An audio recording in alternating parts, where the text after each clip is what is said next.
So in this tutorial, we're going to implement top-down character movement for our main player character scene.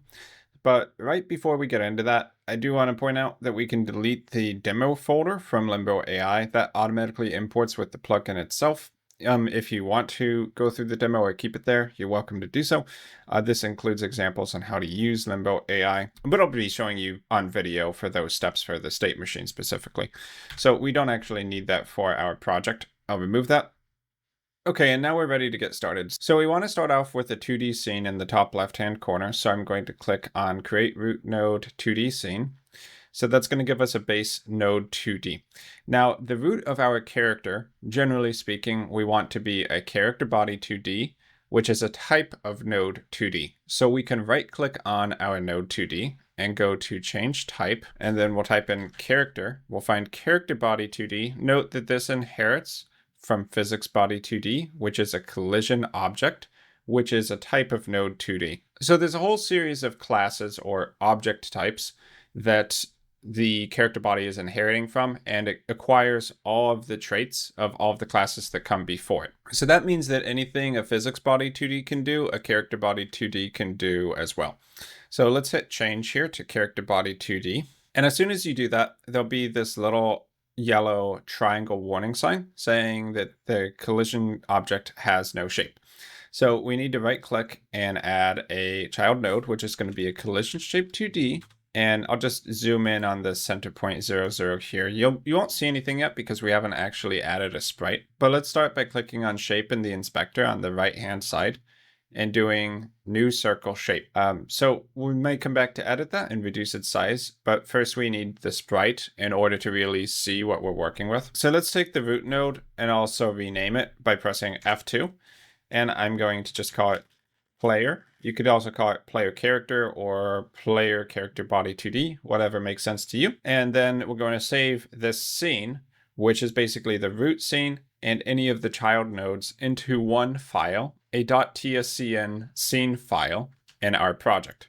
So if we hit Control S to save, so then we click in the top right hand corner, this create a new folder button, and let's give it a name. I'll do characters, all lowercase, which is typically the Godot standard naming, snake case. So if you need spaces, you would put an underscore and then other stuff, kind of like that. So let's do characters. And then in characters, I'll create a folder for the player just because I know in advance there'll be a bunch of scripts and then we can combine those all in the same subdirectory. So I'll create a new folder, player, and let's hit OK. So we have player.tscn. We're going to save that into this directory or folder. So save the scene there. So in Godot, your project is essentially composed of scenes within scenes. So you might have a main gameplay scene where you have all of the system set up. And under that, you might load in the game world scene, which is the 2D map and the objects that should populate. And inside of that 2D world, you would, of course, have like your player scene, the scenes for your enemies, your orcs, your skeletons, etc. And so when your scene is saved to a file, it's really easy to instantiate this because it's just going to be basically taking the saved data and loading a copy of it and putting it in your scene. So really quickly, I could actually demonstrate that. If we click on this new tab, create a new scene button, we can add a new 2D scene here. Let's call this the world. So I'll hit F2 to rename it, and this will just be world. We can keep it as a standard node 2D. We don't really need it to have anything other than a position on the screen. So let's hit Control S to save this scene. I'll go out to the root and we can just save world.tscn inside of here. Okay, now we want to add a copy of our player into the world. So what we can just do is drag the player scene into the world hierarchy in the scene tab at the top left. So you just drag player.tscn up here under world. And now there's a copy of the player inside of the game world. So you know it's there because you can hover over it. It'll say player here. You can see the icon for character body 2D, and you can see the collision shape that we defined. Now there's no sprite yet. We'll add that right now. So I'll hit Control S to save the world. We'll go over to player. I'll right click on player, add a child node. We're looking for sprite. So sprite 2D. There's also an animated sprite 2D node, and both can pretty much be used for the same purposes. They set things up a little differently. I would say for player characters, it's actually easier to work with Sprite 2D and then define the properties you need to animate on the animation player. We'll get more into the animation of a sprite in the next video. So let's add a Sprite 2D node. And for right now, we're going to want to load in a texture. So when we're loading in the texture here, we're not going to set a single sprite image. We're actually going to set a sprite sheet. So we get our sprite sheet from the art directory. In the pixel crawler pack, we have, I believe it was entities, characters, body A, and animations. So we'll just start with the idle. So for this character, you get a down, side, and up sprite sheet. When you're doing top-down 2D games, you can actually just flip the side sprite sheet from left to right, which means you don't need to create a fourth sprite sheet for left and right, because you can just reuse the same sprite sheet and it works just as well. Just saves you a bunch of time to animate it that way. So we want idle down to start just so we can actually see the character we're looking at. So we'll load that in here. So this is a base character sprite. So the idea here is that you would be able to add clothes as an additional sprite on top of it, make any customizations to it, but the animations at the core stay the same as you would develop the final character for, basically different styles and looks. Okay, so a few things probably stand out. First off, the character obviously has no clothes. So this is a base character sprite. What the idea is that what you would do is you would take additional clothes sprites and add those on top of your base animation for the final character. Maybe it has like a wizard's hat or something like that. And the idea is you can swap sprites out to finish up your final character. But for the base animations, they're provided here in the free pack, and you would just build up from there. So we'll just be working with this for the tutorial. The other two obvious issues is, well, one, we have 4 copies of the character showing on screen at once. So we want to make it so only one shows. And the way we do that is we go to the animation tab here, and we change the H frames to the number of sprites that are showing in this horizontal sprite sheet. So I just changed H frames to 4, and now it's only showing the frame 0 position, which is the first sprite in this idle animation. The third issue is that it's very blurry for the pixel art. So we can fix this across our entire project by going up to project settings, and we want to scroll down to, I believe it's renderer, nope, textures. So rendering and then textures. The default texture filter, linear here, is more appropriate if you're doing, I guess, things like vector art. But for pixel art, which has to be pixel perfect, you want to change this to nearest. And as soon as you do that, it's going to basically show every pixel rendered crisply, as you would expect from a pixel art game. And pretty much for the project, that's all you're going to need to do to set it up for specifically a pixel art format. Now, the character and the collision shape are a little weird here right now. Generally, for top-down games, you want the collision shape to go somewhere around the character's feet. So I like to keep my scenes still centered at 0, 0, so that I would know basically the exact position at which the character is represented in the game world, and the offset wouldn't be weird or anything like that. So what we actually want to do here is offset not the base scene. We want to keep that at 0, 0, but the sprite node. So if you select the Sprite 2D and you hit W to go to move mode, you can left click and hold and drag it up. If you want to kind of snap it to the Y axis, you can hold shift down, which kind of helps you keep it from going to the left unless you go really far. And we just want to drag this until the character's feet is basically right around there. And then we want the collision shape to be a representation of the character's feet area, because this is where the character would be allowed to collide with other objects. So it makes sense that the position would be where the character's actually standing in the 2D game world.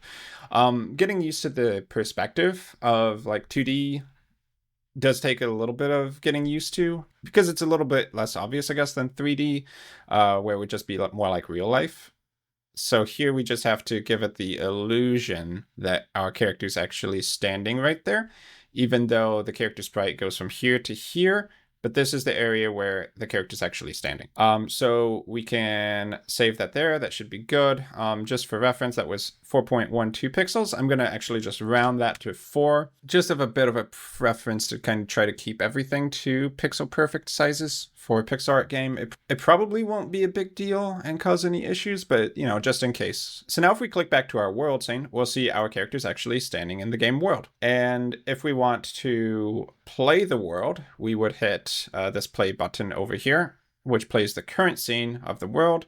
And we'll be able to see the character very, very tiny in the top left-hand corner. It's actually almost impossible to see that. So the next thing we probably want is to add a camera. So let's right click on the world, add a child node, do a camera 2D. And although the world automatically creates a default camera, even when you haven't added a camera node, when you actually properly define a camera, you can set the zoom, which is really handy for pixel art because we're talking about working with like 48 pixel by 32 pixel characters, something like that.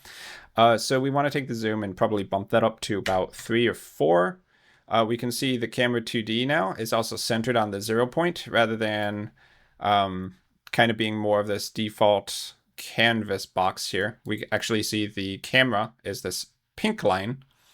And if we run the scene now, our character should be centered and a lot bigger and more visible.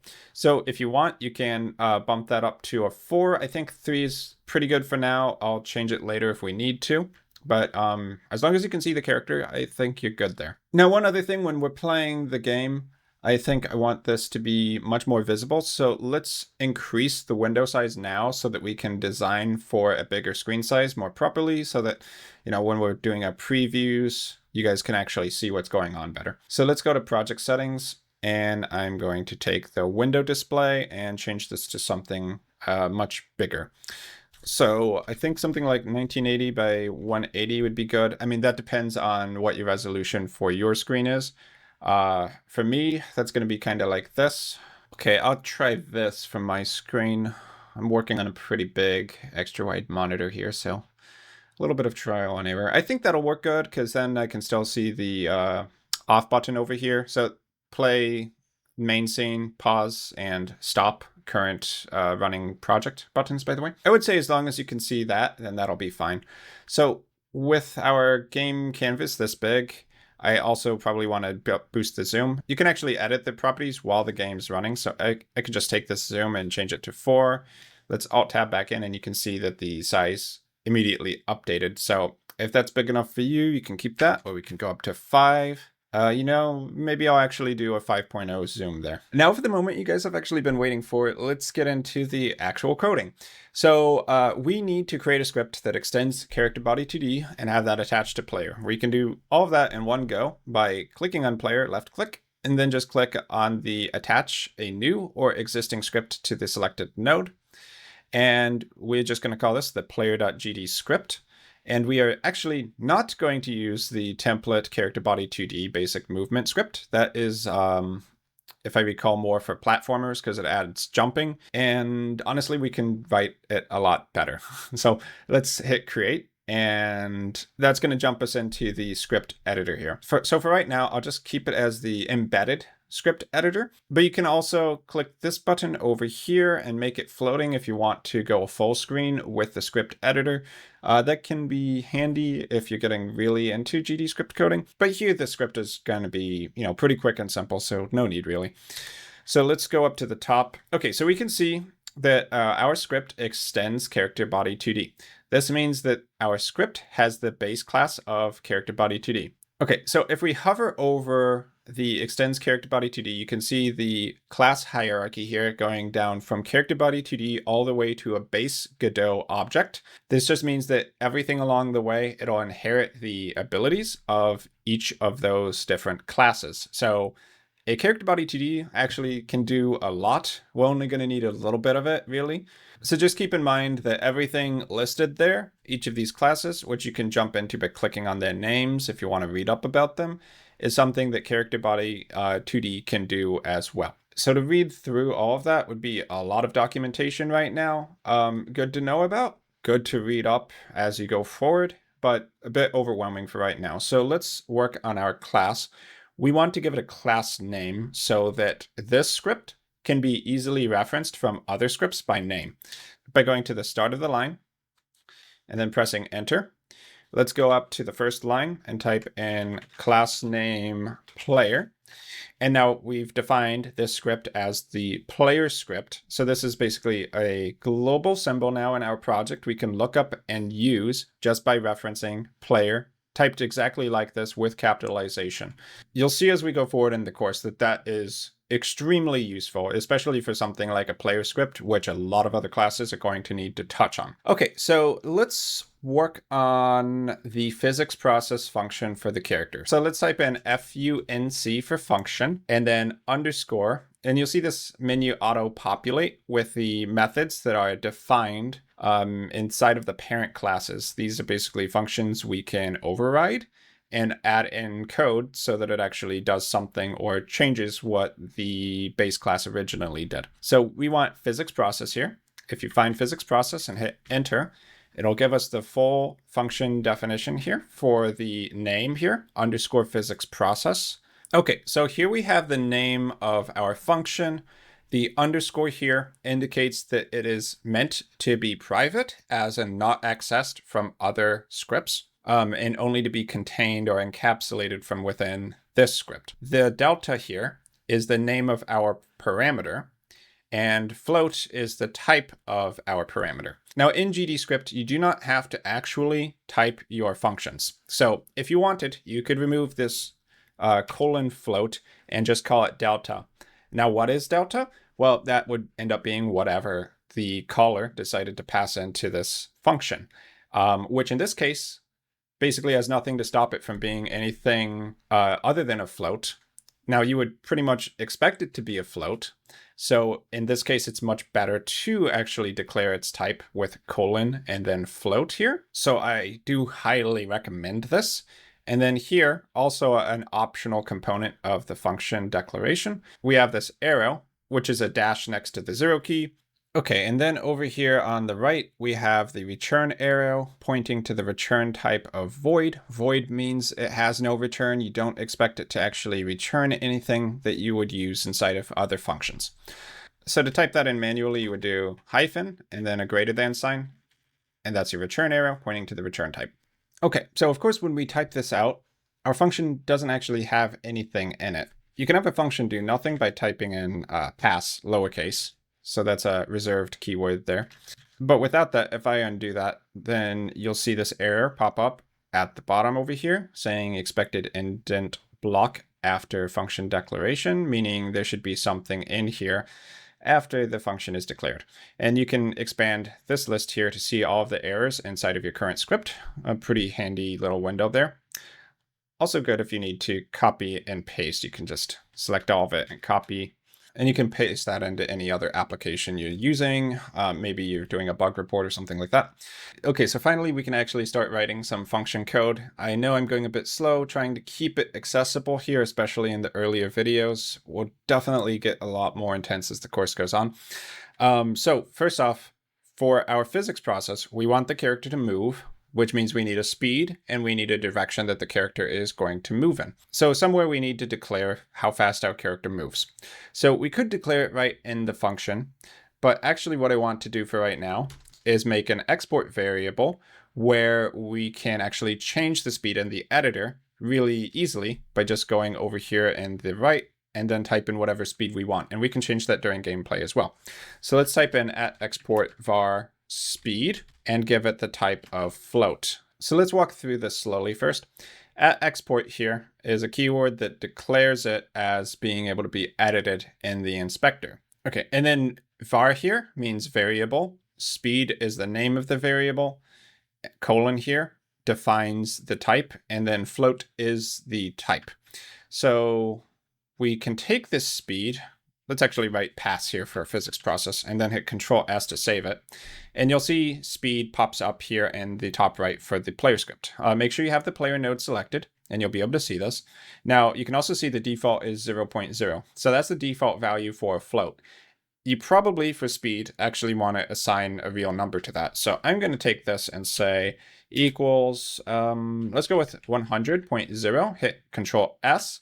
Now the default value loads up here automatically because we haven't set a custom value. If you set a custom value by clicking here, let's say 150 and hit enter, now the speed is 150. If we change the default to 200 here and hit save inside of the script, then you'll see that the custom value still overrides the default of 200. I can hit the reset button here to reset it to the default, so now it's 200. Now I want the script speed to be 100. I believe that's what I had for the default project. We can always change that later, and feel free to actually set the player speed to whatever you're comfortable with. That's completely up to you. But then that's how we can have our editor defined property be used inside of the script. So export variables are really useful to make it more accessible for editing the details of how a script would edit without needing to know anything about how the code actually works. Okay, so we have our speed. We can write physics process now.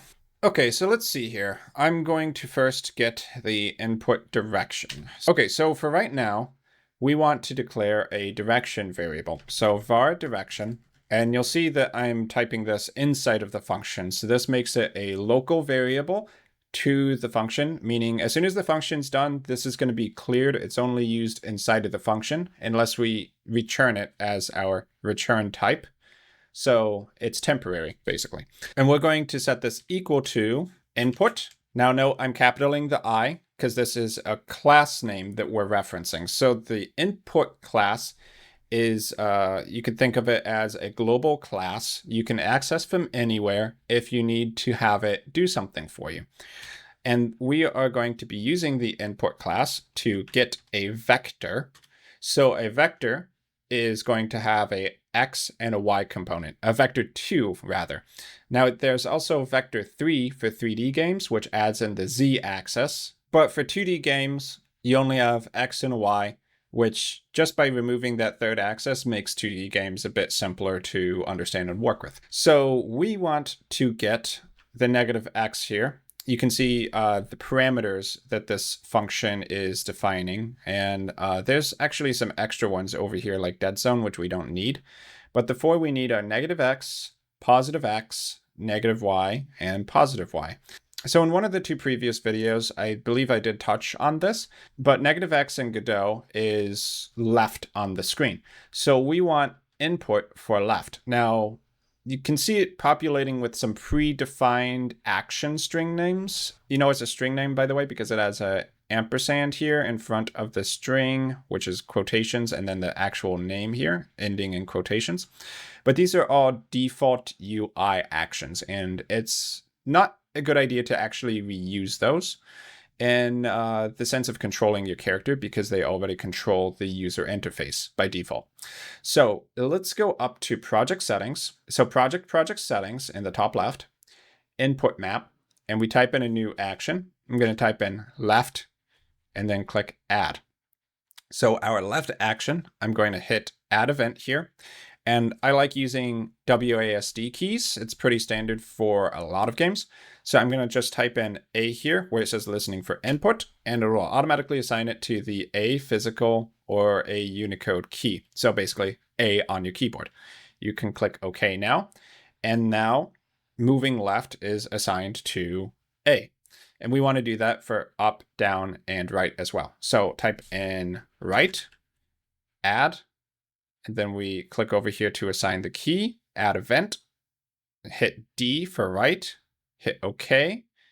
Now let's put in up, click add event, hit W for up, add an action, down, click add event, S for down, and there is our movement input. So Godot will automatically handle converting those key presses into the actual action that we can use inside of the input class getVector function call. So what we want to do here is put the names of those actions we just typed. So we can do quotation left here, and you'll see it actually automatically populates, and you can just hit enter here to confirm it. For negative X, for positive X, we want right. You can also see here it just kind of showed up, so we could just double click it. And then the third one, negative Y, we can type in down or find it on the list. So down. And then for positive Y, oh, I actually mixed that up. negative y is up, positive y is down. So I'm going to add positive y down here. And then over here, I'm going to just erase the down and type in up. So I'm pretty sure that's right there. We'll definitely find out in a minute once we playtest. We want to take the input direction, and if it's not 0, then we want to move. So if it is 0, we just want to stop moving our character altogether. So you can do that by saying if direction. So this basically already checks if the direction is equal to vector 0 or not. So if direction means it's not 0, then we can take the velocity of our character. Now, where did we get the velocity property? Well, our class extends character body 2D, and velocity is a property of the character body 2D. So if I was to right click on character body 2D and go to lookup symbol, you can scroll down here and see velocity pops up right here on the list of properties. So any properties or methods, which is a function within a class, that belong to a parent class are going to be inherited and usable by that inheriting class. So inside of player, we can take the velocity and we can set that to, we want the direction times the speed. Now, you'll see this delta component here. This is the time between frames. We do not need to assign it here for the particular movement style we are using, which is move and slide. There is another one, move and collide, where you would pass in the delta when you call that function, if I remember correctly. So it's a little odd that, the delta is automatically accounted for here, but that's just how it works. So any key press for movement is pressed. We're going to assign the velocity to the direction times the speed. And then down here after that, we can do move and slide. Now, what would happen right now, actually, it would be easier just to show. Let's hit play, and we haven't selected main scene yet. So let's select the world scene as our main scene. I'm just going to go up the directories here and choose world, double click. We have our character. And if I press a movement key and I let go, you'll see that it doesn't stop our character. It'll just kind of keep sliding. Which could be used for some kind of ice-sliding mechanic. But for regular movement, we actually want to add a else statement here as the follow-up to our if. So else, and then make sure you put the colon at the end. So that basically declares what comes following as a block for the function to continue executing code. And we want to take the velocity, and we want to reduce that towards 0. So velocity equals vector 2. So we're actually creating a new vector 2 here. And we put parentheses in here. You can see that the third type of constructing a vector takes an x and a y value.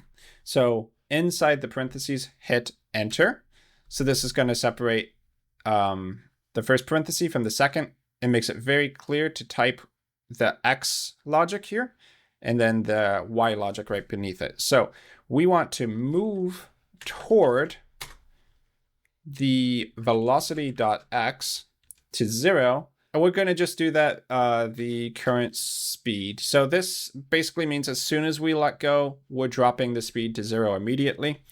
There are a lot of different ways you could do this. You can have it gradually decrease over time if you use a lerp function, but this is probably the most straightforward, so we'll just go with that. Move toward, and then on the second line here, we want to get the y value for the new velocity. So move toward the current velocity.y. We're making it approach 0 at the change or delta of speed. So we save that there, and this means this is going to take our current speed, which might be let's say up and to the right at full speed, and we're going to drop it by the full speed amount, meaning it's immediately going to drop down to 0. We're approaching 0. So as soon as we let go of our input keys, our character stops moving is the end result of that. I could actually comment that. So to declare a comment, if you want to do that, you put a hashtag and then the description. So you can keep your comments inline if you like. Generally, these days, I actually pull them out to the top of the function like this. So Control X and then Control V to paste it. And if you want this text to show up in the automatically generated documentation for your class, then you can do 2 ampersands and save it. And then that's going to add it to the player class documentation. And we can access that documentation by hitting search help here.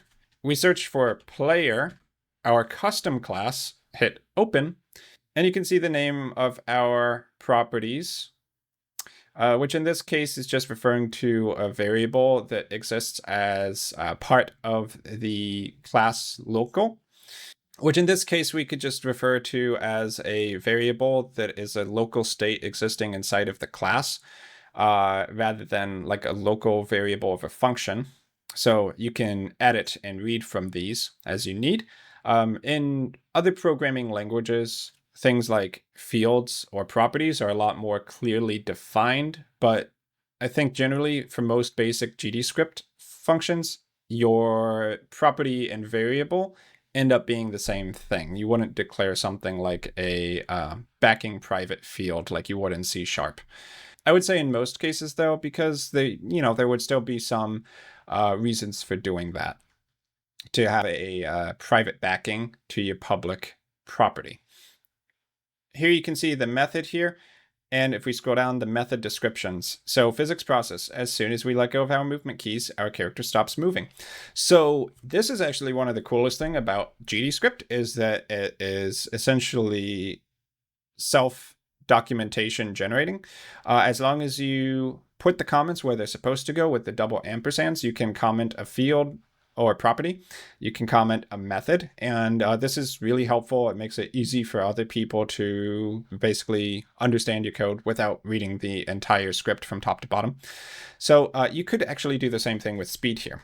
So 2 ampersands and say the base movement, the base movement speed of the player character. Control S, save, and then you can see our documentation is still opened here in the script window. So if I click on player, you can see, oh, now our speed property has a description which can be easily read. So that's really handy. Keep that in mind. And now we can go ahead and hit play. So we're going to move our character, WASD. Now you'll see, as soon as we stop input, the character stops moving, which is more what you would expect for a character moving on anything standard like grass or stone or whatever, things that should have friction, not ice.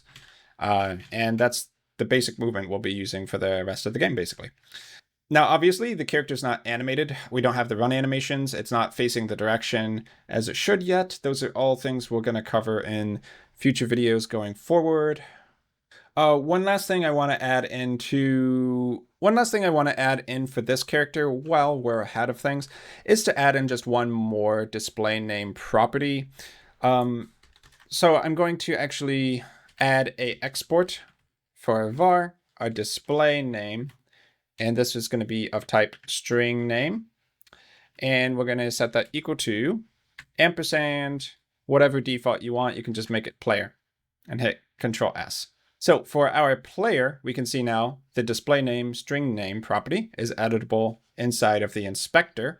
So I'm going to change this and set it to Dragoon, because we're going to make our character by default have a spear weapon. So I think that works. In Survivor-like games, generally you would have multiple characters you can select from. So having them all have a distinguished display name makes sense. Now, real quick, there's also a name property that all nodes have. That refers to the node name up here. But you can see things like collision shape 2D, you don't put spaces in node names.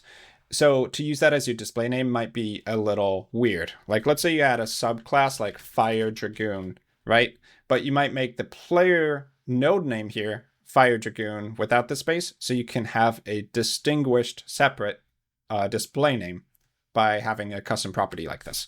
So we'll set that to Dragoon. Hit Control S, and that looks acceptable for right now. Eventually, we'll take this input and we'll move it out to a separate script.